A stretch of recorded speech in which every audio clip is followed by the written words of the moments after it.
आज मला जावं लागलं स्टेशनला सांगते का.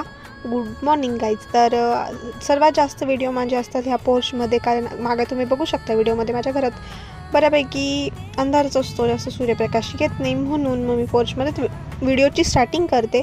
त्यानंतर मग तयारी वगैरे केली होती ना, आपण चाललो आपल्या दिहाडी मजदुरीला, तुम्हाला तर माहिती आहे. तर म्हटलं गाडीमध्ये लावली ती पहिले काढून घेऊ, आणि उशीर झाला होता. मग इतकी घाईत मी बॅग वगैरे म्हणजे सगळं आवरून वगैरे मी गाडी घेतली नाही, काढून घेतली नाही तर मग मी आधीच गाडी काढून ठेवते.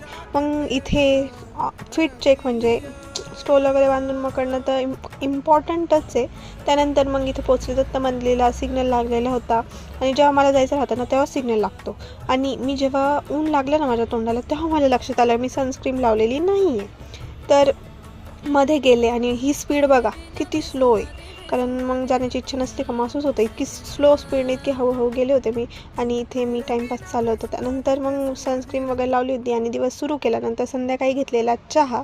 आणि आज मला जायचं होतं स्टेशनला, कारण आमचे गावचे पाहुणे येत होते, तर त्यांनाच घ्यायला जायचं होतं. आणि माझ्यासोबत माझी फ्रेंड पण होता. तर आम्ही नाशिक रोडला बस स्टँडकडे गेलो, पण ते येणार होते रेल्वेने. दाखवते इथे मी बस आहे, पण ते रेल्वेने येणार होते. तर इथं त्यांची वेट करत होतो, वेट केले आणि मग फायनली ते आले. तर आता आपण जाऊ त्यांना घरी घेऊन, आणि भेटू आपण उद्याच्या ब्लॉगमध्ये. बाय.